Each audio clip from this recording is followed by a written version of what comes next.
Hello friends, welcome back to Mansi study channel. दोस्तों, आज है 21 अगस्त 2024 और 21 अगस्त 2024 से रिलेटेड करंट अफेयर्स के जितने भी क्वेश्चन बन सकते हैं आज की क्लास में सारे क्वेश्चन को कवर करेंगे और हर क्वेश्चन से रिलेटेड इंपॉर्टेंट पॉइंट भी मैं आपको बताऊंगी। तो आप लोग पूरा क्लास बहुत ध्यान से देखिएगा।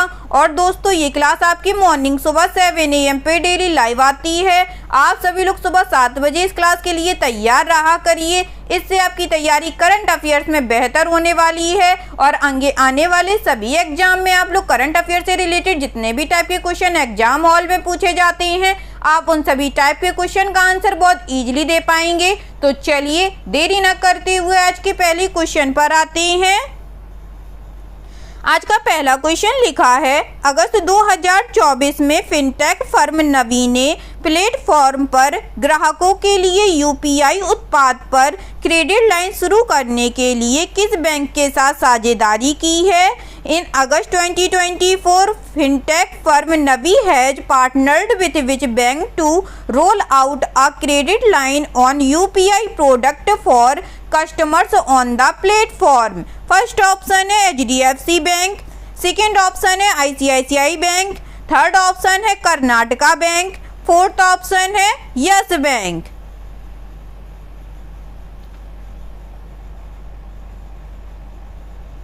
जल्दी से बताइएगा दोस्तों, इस क्वेश्चन का राइट आंसर क्या हो जाएगा?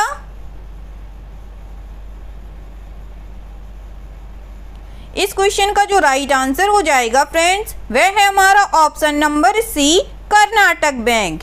चलिए इससे रिलेटेड इंपॉर्टेंट पॉइंटों को पढ़ते हैं। फिनटेक फर्म नवी ने अपने प्लेटफॉर्म पर ग्राहकों के लिए यूपीआई उत्पाद पर क्रेडिट लाइन शुरू करने के लिए कर्नाटक बैंक के साथ साझेदारी की है। फिलहाल सचिन बंसल द्वारा स्थापित फिनटेक कंपनी ने चुनिंदा उपयोगकर्ताओं के एक बंद समूह के लिए यह पेशकश शुरू की है। कंपनी की योजना फीडबैक के आधार पर इसे व्यापक उपयोगकर्ता आधार तक पहुंचाने की है। डिजिटल ऋण और नवीन वित्तीय समाधानों में नवी की विशेषज्ञता नवीन बैंकिंग सेवाएं प्रदान करने के लिए हमारे लक्ष्य को पूरा करती है। ठीक है दोस्तों, चलिए आगे बढ़ते हैं और नेक्स्ट क्वेश्चन देखते हैं। नेक्स्ट क्वेश्चन लिखा है फ्रेंड्स, अगस्त 2024 में निम्नलिखित में से किसने NBFC कुशल फिनोवेशन कैपिटल में बहुमत हिस्सेदारी के अधिग्रहण के लिए भारतीय रिजर्व बैंक से विनियामक अनुमोदन प्राप्त किया है? In August 2024, which of the following has received regulatory approval from the reserve bank of India for the acquisition of a majority stake in NBFC Kusal Finnovation capital? First option है जय किसान, second option है Instamojo, third option है Roger पे या fourth option है रोसारिया।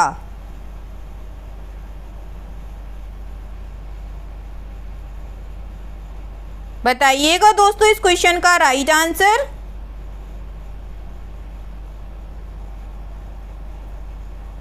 इस question का जो राइट आंसर हो जाएगा फ्रेंड्स, वह है हमारा ऑप्शन नंबर ए, जय किसान। चलिए इससे रिलेटेड इंपॉर्टेंट पॉइंट पढ़ते हैं। ग्रामीण फिनटेक स्टार्टअप जय किसान को NBFC कुशल फिनोवेशन कैपिटल में बहुलांश हिस्सेदारी के अधिग्रहण के लिए भारतीय रिजर्व बैंक से विनियामक अनुमोदन प्राप्त हो गया है। NBFC सहायक कंपनी के साथ जय किसान अपने किसानों और ग्रामीण व्यापार ग्राहकों के लिए अधिक सुलभ और निर्बाध तरीके से अनुकूलित नवीन और प्रासंगिक उत्पादों का निर्माण और वितरण करने में सक्षम होगा, जिससे उसके उत्पाद सस्ते, तेज और अधिक प्रभावशाली बनेंगे। ठीक है दोस्तों, चलिए आगे बढ़ते हैं और नेक्स्ट क्वेश्चन देखते हैं।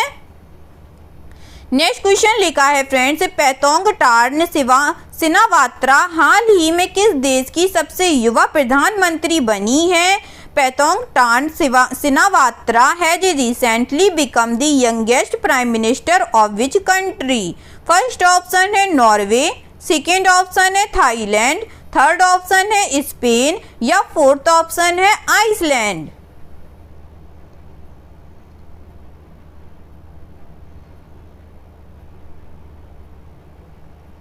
बताइएगा दोस्तों, पैतोंग टार्न सिनावात्रा हाल ही में किस देश की सबसे युवा प्रधानमंत्री बनी है? इस क्वेश्चन का जो राइट आंसर हो जाएगा फ्रेंड्स, वह है हमारा ऑप्शन नंबर बी, थाईलैंड की। चलिए इससे रिलेटेड इंपॉर्टेंट पॉइंट पढ़ते हैं। थाई संसद ने पैतोंग टार्न सिनावात्रा को थाईलैंड का अगला तथा अब तक का सबसे युवा प्रधानमंत्री बनाने के लिए मतदान किया। पैतोंग टार्न ने श्रेष्ठा थाविसिन का स्थान लिया है, जिन्हें संवैधानिक न्यायालय के फैसले के तहत उनके पद से हटा दिया गया था। संसद ने 37 वर्षीय पैतोंग टार्न के फ्यू थाई पार्टी के सत्तारूढ़ गठबंधन द्वारा नामांकन की पुष्टि की। थाई और उसके सहयोगियों के पास संसद में 314 सीटें हैं और पैतोंग टार्न को प्रधानमंत्री बनने के लिए वर्तमान में 493 सांसदों में से आधे से अधिक की स्वीकृति की आवश्यकता थी। ठीक है दोस्तों, चलिए आगे बढ़ते हैं, नेक्स्ट क्वेश्चन देखते हैं। नेक्स्ट क्वेश्चन लिखा है फ्रेंड्स, नेशनल स्टॉक एक्सचेंज ने निवेशक सुरक्षा निधि ट्रस्ट से देय अधिकतम राशि 25 लाख रुपए से बढ़ाकर कितनी कर दी है? The national stock exchange has increase the ceiling amount payable out of investor protection fund trust from rate 25 lakh to. First option है 30 लाख, सेकेंड ऑप्शन है 35 लाख, थर्ड ऑप्शन है 40 लाख या फोर्थ ऑप्शन है 50 लाख।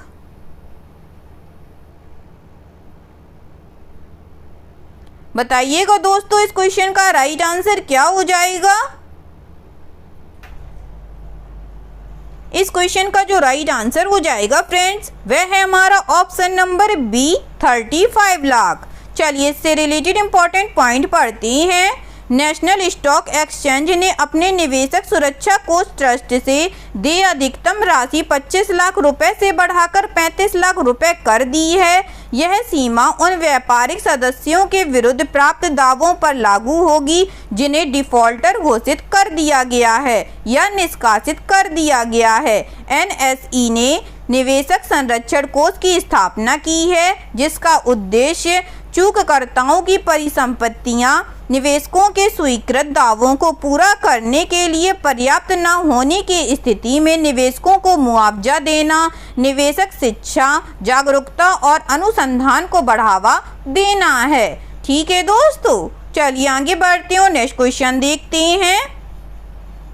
नेक्स्ट क्वेश्चन लिखा है फ्रेंड्स, जापानी प्रधानमंत्री फूमियो किशिदा सितंबर में पद छोड़ देंगे, जिससे राजनीतिक घोटालों से प्रभावित उनका 3 साल का कार्यकाल समाप्त हो जाएगा। जापान की मुद्रा क्या है?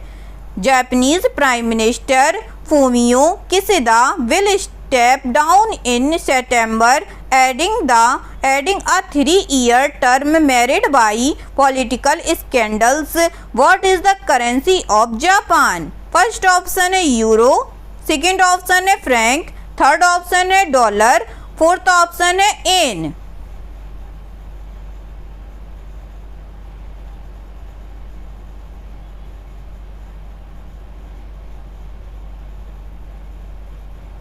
बताइएगा दोस्तों, जापान की मुद्रा क्या है?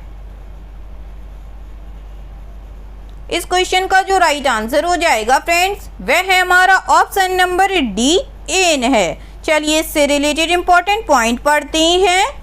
जापानी प्रधानमंत्री फूमियो किशिदा सितंबर में अपने पद से इस्तीफा दे देंगे, जिससे राजनीतिक घोटालों से प्रभावित उनका 3 साल का कार्यकाल समाप्त हो जाएगा।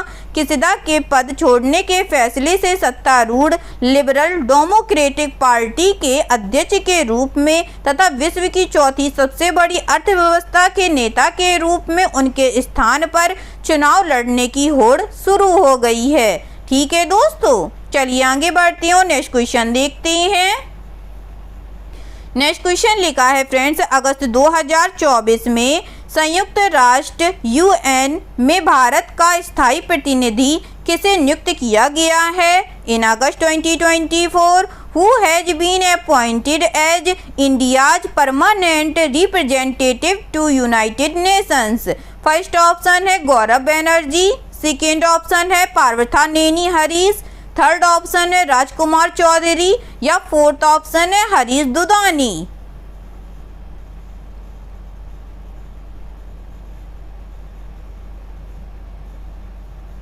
जल्दी से बताइएगा दोस्तों। अगस्त 2024 में संयुक्त राष्ट्र में भारत का स्थायी प्रतिनिधि किसे नियुक्त किया गया है? इस क्वेश्चन का जो राइट आंसर हो जाएगा फ्रेंड्स, वह है हमारा ऑप्शन नंबर बी, पार्वथा नेनी हरीश को। चलिए इससे रिलेटेड इंपॉर्टेंट पॉइंट पढ़ते हैं। विदेश मंत्रालय ने अनुभवी राजनयिक पार्वथा नेनी हरीश को न्यूयॉर्क में संयुक्त राष्ट्र में भारत का अगला स्थायी प्रतिनिधि नियुक्त किया है। 1990 बैच के भारतीय विदेश सेवा अधिकारी हरीश वर्तमान में जर्मनी में भारत के राजदूत के रूप में कार्यरत हैं। जून में रुचिरा कंबोज के सेवानिवृत्त होने के बाद से संयुक्त राष्ट्र में भारत के राजदूत या स्थायी प्रतिनिधि का पद रिक्त पड़ा है। ठीक है दोस्तों, चलिए आगे बढ़ते हैं और नेक्स्ट क्वेश्चन देखते हैं। नेक्स्ट क्वेश्चन लिखा है फ्रेंड्स, अगस्त 2024 में नए गृह सचिव के रूप में किसे नियुक्त किया गया है? In August 2024 who has been appointed as new home secretary? First option है मनोज गोविल, सेकेंड ऑप्शन है संजय मल्होत्रा, थर्ड ऑप्शन है राजीव गौबा या फोर्थ ऑप्शन है गोविंद मोहन।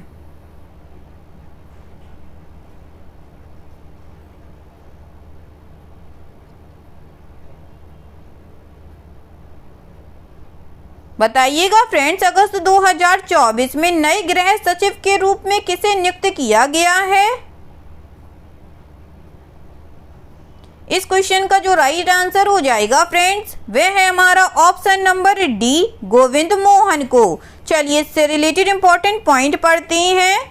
कैबिनेट की नियुक्ति समिति ने 1989 सिक्किम कैडर के IAS अधिकारी गोविंद मोहन को अगला गृह सचिव नियुक्त किया है। मोहन 22 अगस्त को अपना कार्यकाल पूरा होने पर अजय कुमार भल्ला का स्थान लेंगे। मोहन वर्तमान में संस्कृति मंत्रालय में सचिव के पद पर तैनात हैं। असम मेघालय कैडर के 1984 बैच के IAS अधिकारी भल्ला को अगस्त 2019 में गृह सचिव नियुक्त किया गया था। ठीक है दोस्तों, चलिए आगे बढ़ते हैं और नेक्स्ट क्वेश्चन देखते हैं। नेक्स्ट क्वेश्चन लिखा है फ्रेंड्स, अगस्त 2024 में कार्यवाहक प्रवर्तन निर्देशालय प्रमुख राहुल नवीन को कितने वर्ष के लिए धन शोधन रोधी एजेंसी का पूर्णकालिक निदेशक नियुक्त किया गया है? In August 2024 acting enforcement directorate chief Rahul Naveen has been appointed full-time director of the anti-money laundering agency for how many years? First option है 1 ईयर, सेकेंड ऑप्शन है 2 ईयर, थर्ड ऑप्शन है 3 ईयर या फोर्थ ऑप्शन है 6 month.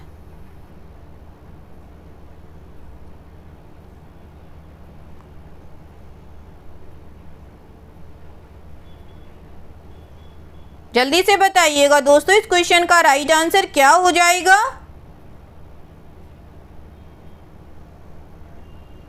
इस question का जो right answer हो जाएगा फ्रेंड्स, वह है हमारा ऑप्शन नंबर बी, 2 ईयर्स। चलिए इससे रिलेटेड इंपॉर्टेंट पॉइंट पढ़ते हैं। प्रवर्तन निर्देशालय के कार्यवाहक प्रमुख राहुल नवीन को धन शोधन निरोधक एजेंसी का पूर्णकालिक निदेशक नियुक्त किया गया है।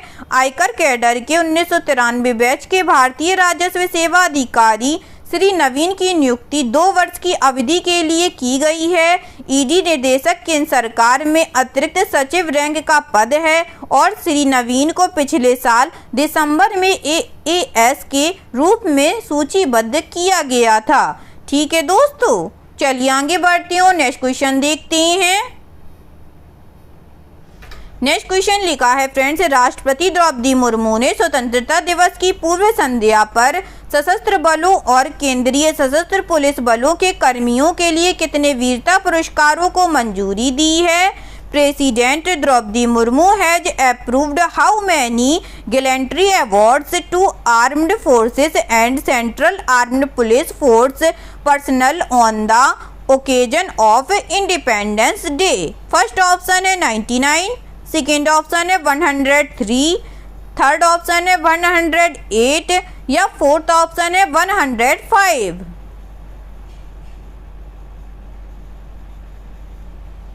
जल्दी से बताइएगा दोस्तों, राष्ट्रपति द्रौपदी मुर्मू ने स्वतंत्रता दिवस की पूर्व संध्या पर सशस्त्र बलों और केंद्रीय सशस्त्र पुलिस बलों के कर्मियों के लिए कितने वीरता पुरस्कारों को मंजूरी दी है?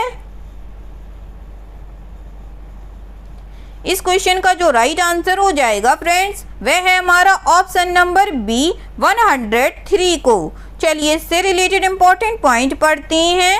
राष्ट्रपति द्रौपदी मुर्मू ने स्वतंत्रता दिवस की पूर्व संध्या पर सशस्त्र बलों और केंद्रीय सशस्त्र पुलिस बलों के कर्मियों के लिए 103 वीरता पुरस्कारों को मंजूरी दी है। इनमें 4 कीर्ति चक्र शामिल हैं, जिनमें 3 मरणोपरांत हैं, 18 शौर्य चक्र शामिल हैं, जिनमें 4 मरणोपरांत हैं, तथा 1 सेना पदक वीरता शामिल है। वीरता पुरस्कारों में 2 मरणोपरांत सहित 63 सेना पदक वीरता, 11 सेना पदक वीरता और 6 वायु सेना पदक वीरता शामिल हैं। राष्ट्रपति ने विभिन्न सैन्य अभियानों में महत्वपूर्ण योगदान के लिए 39 मिशन इन डिस्पैच को भी मंजूरी दी है, जिनमें आर्मी डॉग कैट को मरणोपरांत मिशन इन डिस्पैच भी शामिल है। ठीक है दोस्तों, चलिए आगे बढ़ते हैं और आज का लास्ट क्वेश्चन देखते हैं। आज का लास्ट क्वेश्चन लिखा है फ्रेंड्स, गस एंटकिंसन को जुलाई 2024 के लिए ICC men's player of the month award से सम्मानित किया गया है। वह किस टीम के लिए क्रिकेट खेलते हैं? Gus Atkinson has been awarded the ICC men's player of the month award for July 2024। He plays cricket for which team? First option है ऑस्ट्रेलिया, सेकेंड ऑप्शन है इंग्लैंड, थर्ड ऑप्शन है New Zealand या fourth option है South Africa.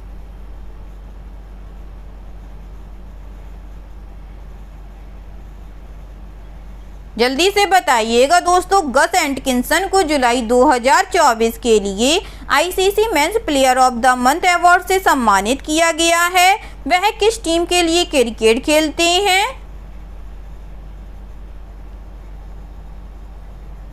इस question का जो right answer हो जाएगा फ्रेंड्स, वह है हमारा ऑप्शन नंबर बी इंग्लैंड से। चलिए इससे रिलेटेड इंपॉर्टेंट पॉइंट पढ़ते हैं।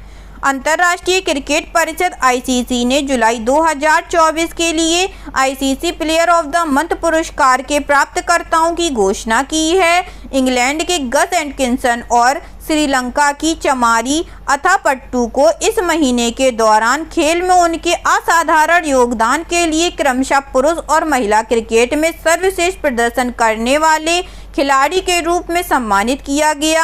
गस एटकिंसन को वेस्टइंडीज के खिलाफ आईसीसी विश्व टेस्ट चैंपियनशिप सीरीज के दौरान टेस्ट क्रिकेट में एक अविस्मरणीय शुरुआत की। उनके उल्लेखनीय प्रदर्शन ने घरेलू धरती पर इंग्लैंड की 3-0 की व्यापक श्रृंखला जीत में महत्वपूर्ण भूमिका निभाई। ठीक है दोस्तों, आई होप आज के सभी क्वेश्चन आप लोगों को बहुत अच्छे लगे होंगे फ्रेंड्स, और सभी क्वेश्चन से रिलेटेड इंपॉर्टेंट पॉइंट के नोट्स भी आप लोगों को बहुत अच्छे से समझ में आए होंगे। एग्जाम के नज़रिए से दोस्तों क्लास बहुत हेल्पफुल रही होगी आप लोगों के लिए। अगर आपको क्लास अच्छी लगी हो और सारे फैक्टों को आप लोगों ने अच्छे से समझा हो तो प्लीज़ इस क्लास को लाइक कीजिएगा, शेयर कीजिएगा और आपके अपने चैनल मानसी स्टडी चैनल को सब्सक्राइब कीजिएगा। थैंक यू सो मच दोस्तों।